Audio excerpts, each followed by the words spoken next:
Sound check.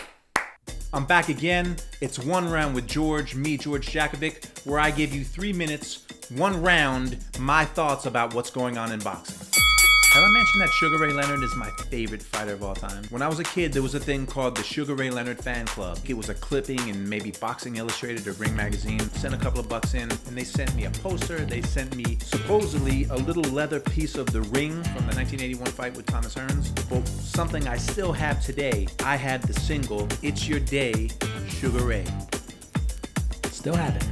November 27th was a great night of fights, and we have to start off with the lightweight division. In New York City, Teofimo Lopez put his belts on the line against George Kambosos. It may have taken 2 years to get this fight together, that's what it felt like, but it was worth it. Lopez came out super aggressive, didn't really seem to have a plan, seemed to be fighting on emotion and anger, and he got dropped at the end of the first. Kambosos took control in the middle rounds, but you have to take your hat off to Teofimo Lopez because he came back like a champion does, and he dropped Kambosos in the 10th round, and it looked like he was going to win the fight on a knockout. But Kambosos showed something in this fight. He showed something that you can't teach. That heart, that desire, that will. He came back to win the 11th and the 12th rounds. It should have been a unanimous decision, and George Kambosos has put himself at the forefront of this sizzling lightweight division. December 4th, you've got another lightweight champion, Devin Haney, fighting on DAZN, putting his belt up against Jojo Diaz. Jojo Diaz is a tough fighter, but if Haney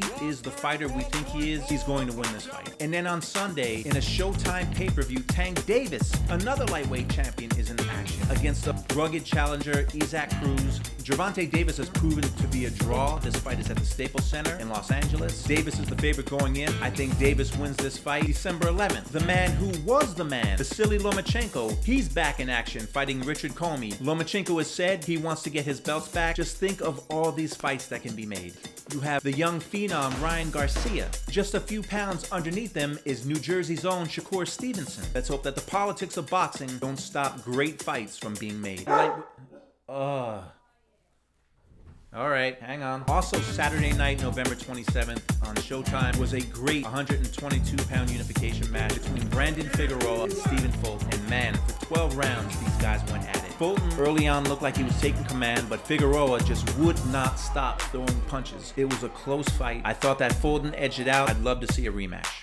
So a few days ago on Instagram, my friend Ed Mulholland, a former colleague from HBO and one of the best photographers in the business, he posted, it's been 4 years since Cotto last fought. And it got me thinking of the time that I got to spend with Cotto. I was a producer on the Countdown Show back in 2008 before his fight with Antonio Margarito, and I was in Cotto's camp.